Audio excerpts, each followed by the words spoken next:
Israel, America ও Iran যুদ্ধের বেশ কিছু ব্রেকিং নিউজ রয়েছে, তো সেগুলি আমি আলোচনা করছি। প্রথমে যে ব্রেকিং নিউজটি সেটি হলো আমেরিকা যুক্তরাষ্ট্রের F-18, F-35 এবং F-16 যেগুলো আমেরিকা যুক্তরাষ্ট্রের গর্বের জেট বিমান ছিল, অর্থাৎ যুদ্ধ বিমান ছিল, সেগুলো সবটাই অর্থাৎ F-35, F-16 এবং F-18 তিন ধরনেরই যুদ্ধ বিমানকে ইরান শুট ডাউন করেছে, অর্থাৎ নামিয়েছে। এবং ইরানি পৃথিবীর মধ্যে প্রথম দেশ যে F-35কে ধ্বংস করতে পেরেছে।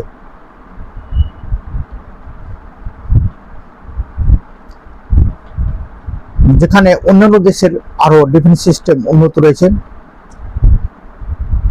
এবং সেখানেও নাকি বলা হতো যে F-35কে ধরা পড়বে না রাডারে, যেহেতু স্টিলথ 5th জেনারেশনের ফাইটার। তবুও ইরানের ডিফেন্স সিস্টেমের কাছে এটি হার মেনেছে, অর্থাৎ F-35, F-18 এবং F-16 তিন ধরনের যুদ্ধ বিমান ইরান ভূপতিত করেছে। সে সঙ্গে আমেরিকা যুক্তরাষ্ট্রের রিপার 9 ড্রোনটিও আপনারা জানেন এর আগে নামিয়েছিল। তো এগুলো একটি ইতিহাস যে তিন ধরনের বিমান নামিয়েছে ইরান, এবং ইরান যে নিজস্ব ডিফেন্স সিস্টেমের মাধ্যমে এগুলো করতে পেরেছে।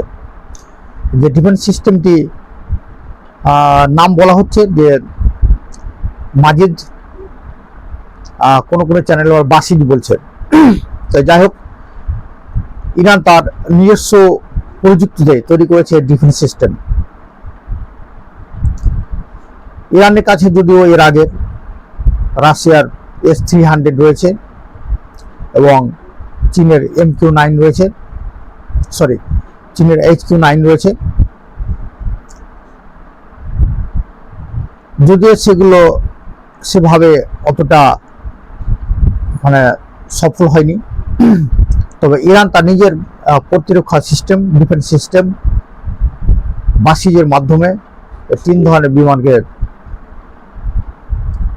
শুট ডাউন করেছে। অর্থাৎ ইরান এই জেট বিমানগুলির যে স্টিলথ টেকনোলজি সেটিকে শনাক্ত করতে পেরেছে।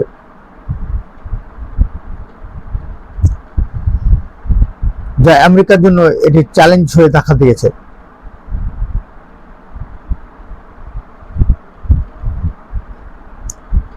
একটি বিশাল চ্যালেঞ্জের ব্যাপার রয়েছে আমেরিকা যুক্তরাষ্ট্র, এবং তাদের যে গর্ব সেটি কিন্তু আস্তে আস্তে ধূলিসাৎ হয়ে যাচ্ছে। ইরান ইরানের সঙ্গে যুদ্ধ করতে এসে, এবং এর আগেও তাদের যে বিশাল রণতরী জেরাল্ড ফোর্ড, আব্রাহাম লিঙ্কন, সেগুলো ইরানের মিসাইল এবং ড্রোনের হামলায় পিছু হতে বাধ্য হয়েছে, সেগুলো অনেকটা দূরে চলে গেছে। এবং বিভিন্ন গণমাধ্যমে খবর থেকে জানা ছিল যে USS ফোর্ডের আগুনগত বিস্ফোরণ দেখা দিয়েছিল, যার ফলে দুটো যুদ্ধজাহাজ যেগুলো অন্য দেশকে ভয় খাওয়ানোর জন্য নিয়ে আসা হয় সেগুলো, এবং বিশাল আকার রণতরী আপনারা সকলে জানেন যেখানে অনেক যুদ্ধ বিমান থাকতে পারে, সে সঙ্গে ডিফেন্স সিস্টেম রয়েছে, মিসাইল রয়েছে, বিভিন্ন ধরনের টেকনোলজি রয়েছিল, সে দুটো কিন্তু পিছু হতে বাধ্য হয়েছে।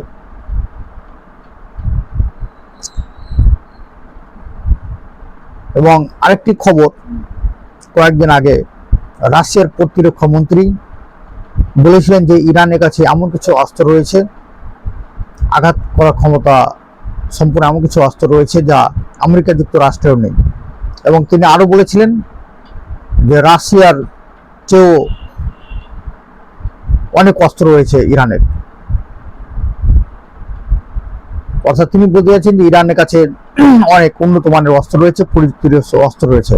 এবং তিনি আরো বলেছিলেন যে ইরান তার উন্নত শক্তিশালী অস্ত্র এখনো বের করেনি, এবং যতদিন যাচ্ছে অর্থাৎ যুদ্ধ এগোচ্ছে, সে 28শে ফেব্রুয়ারি শুরু হয়েছিল যুদ্ধ, তারপর থেকে প্রথমে তো অনেক বিশ্লেষকগণ এবং অনেকে মনে করেছিলেন, এবং এমনকি আমেরিকা যুক্তরাষ্ট্র মনে করেছিলেন যে 3-4 দিনের যুদ্ধ শেষ করে তারা বিজয় লাভ করবে এবং রেজিম চেঞ্জ করতে পারবে, বা তাদের যে উদ্দেশ্যগুলো ছিল সেই উদ্দেশ্যগুলো সফল করতে পারবে। কিন্তু কোনোটাই সফল হয়নি, বরং বলা যাচ্ছে যে যতদিন যাচ্ছে ইরান তার নতুন নতুন অস্ত্র তৈরি, মানে অস্ত্র বের করছে।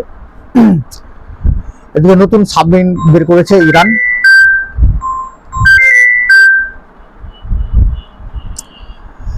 যে ছোট অর্থাৎ 29 মিটারের সাবমেরিন, যেগুলো নিঃশব্দে জলায় তলায় থাকতে পারে, যেগুলো হরমুজের জন্য হরমুজ প্রণালী পাহারা দিচ্ছে, এবং এগুলো মারাত্মক ঘাতক, যেগুলো রাডারে শনাক্ত হয় না ছোট হওয়ার কারণে এবং নিঃশব্দে থাকার কারণে সেগুলো গেম চেঞ্জার হিসেবে দেখা যাচ্ছে। তো এত কিছু মানে ইরান নতুন নতুন অস্ত্র বের করছে বর্তমানে। এরকম আপনারা আরো শুনেছেন যে নতুন প্রযুক্তির মিসাইলও বের করছে একে একে, নতুন ভ্যারিয়েশনের আপগ্রেড অর্থাৎ নতুন জেনারেশনের। যুদ্ধের প্রথম দিকে ইরান যে মিসাইলগুলো ব্যবহার করেছিল সেগুলো ছিল মানে প্রথম দিককার মিসাইল, অর্থাৎ ইরান যে প্রথম দিকে যে মিসাইলগুলো তৈরি করেছিল সেগুলো ব্যবহার করেছিল। পরে আস্তে আস্তে তাদের উন্নত মানের এবং নতুন জেনারেশনের হাইপারসনিক মিসাইল, ব্যালিস্টিক মিসাইল বের করেন, যেগুলো ইসরায়েলের কোনো ডিফেন্স সিস্টেমই অর্থাৎ আয়রন ডোম, ডেভিড সিলিং, থার্ড, প্যাট্রিয়ট কোনো কিছুই রুখতে পারেনি। খুরাম শহর 4, ইমাদ, গাজার, খাইবার সেকান, ফাতা 2, তারপরে হচ্ছে কায়াম, নাসরুল্লাহ, হাজ কাসম, এই কয়েকটি তো হাজ কাসম, নাসরুল্লাহ এটা তো কয়েকদিন আগে তার উন্মোচন করেছে। এভাবে তার নতুন নতুন মিসাইল ব্যবহার করছে অর্থাৎ বের করছে, যে মিসাইলগুলো অনেক ওয়ারহেড যুক্ত থাকছে এবং অনেক ধ্বংসলীলা ঘটাতে পারছে। এবং বিভিন্ন আন্তর্জাতিক গণমাধ্যমে দেখা যায় যে ইসরায়েল তেল আবিব বা আরো যে হাইফা বিভিন্ন যে শহরগুলো রয়েছে সেগুলো গাজার মতো অবস্থা হয়ে গেছে।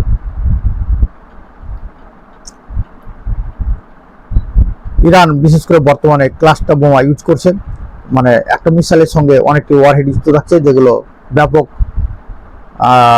ধ্বংসলীলা ঘটাচ্ছে। এবং এমনকি বাংকার ব্লাস্টার মিসাইলও প্রয়োগ করছে ইরান।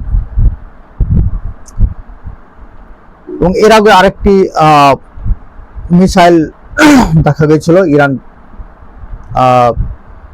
ছুঁড়েছিল, যে আকাশে সেটি অর্থাৎ মহাকাশের মতো নীল আলো বিচ্ছুরিত হচ্ছে, সেখান থেকে নীল আলো হয়ে যাচ্ছে। এক নতুন ধরনের মিসাইল, নতুন প্রযুক্তি মিসাইল বিশ্ববাসী দেখেছে। এর আগে তো দেখেছে ডান্সিং মিসাইল সিজিল, সেটিও দেখেছে, এবং এটি আরেকটা নতুন ধরনের দেখতে পেল বিশ্ব। যে মহাকাশে যে নীলচে রং হয় সেরকম আলো 6টা তারকা থেকে যে আলো 6টা বেরিয়ে আসে ঠিক তেমনই দেখা যাচ্ছে। আরেকটি ইরানের বোমার কথা বলা হচ্ছে, যেটি মারাত্মক অর্থাৎ গেম চেঞ্জার হয়ে আসতে পারে, সেটা হচ্ছে ইএমপি বম। ইএমপি বম কি? Electromagnetic pulse bomb. যে বমটি কি হয়, অর্থাৎ ছুড়লে শত্রু দেশের আকাশে বিস্ফোরিত হয় এবং সেটি বিস্ফোরিত হওয়ার পর সেটি ওই দেশের অর্থাৎ যে দেশে আঘাত করা হবে সে দেশের আকাশে যখন বিস্ফোরিত হয়, তারপর পুরো দেশের ইলেকট্রনিক্স জিনিসপত্র সব অকেজে হয়ে যায় এবং সেগুলো ব্লাস্টও হয়ে যেতে পারে। এরকমও ইরানের কাছে এরকমও বম রয়েছে, যা পারমাণবিক বোমার রেডিয়েশন টেক্সটা কিছু, কিন্তু তার চাইতে এটি কম কিছু নয়। পুরো একটা দেশকেই অন্ধকার করে দিতে পারে, ব্ল্যাক আউট করে দিতে পারে।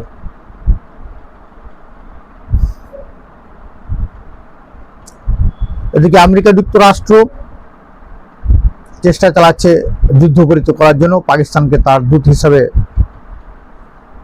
মনোনীত করেছে, পাকিস্তানের হাতে যুদ্ধ থামানোর জন্য প্রস্তাব দিয়েছে।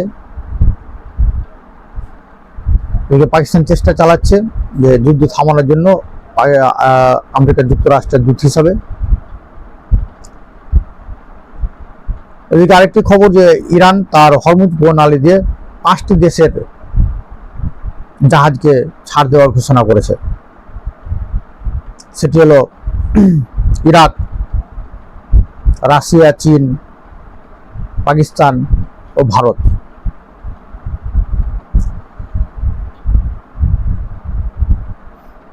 এর মাঝে আরেকটি খবর পাওয়া যাচ্ছে যে পাকিস্তান আমেরিকা যুক্তরাষ্ট্রের দূত হওয়ায় এরকম বিভিন্ন খবরের চ্যানেলগুলো হেডিং করেছে যে পাকিস্তান আমেরিকা যুক্তরাষ্ট্রের দূত হওয়ায় তাদের একটি খাবারের জাহাজ আটকে দিয়েছে ইরান। যদিও ইরানের বিদেশমন্ত্রী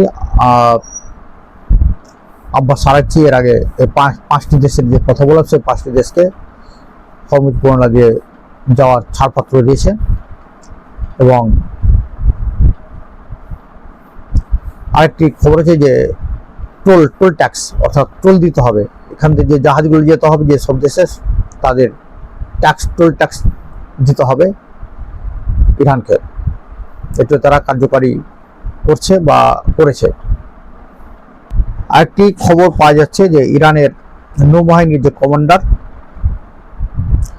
সে নৌবাহিনী কমান্ডার আলী রেজা তাংসিরি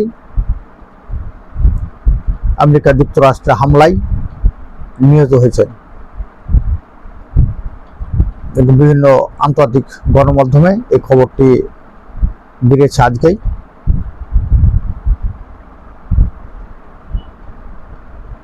ধন্যবাদ।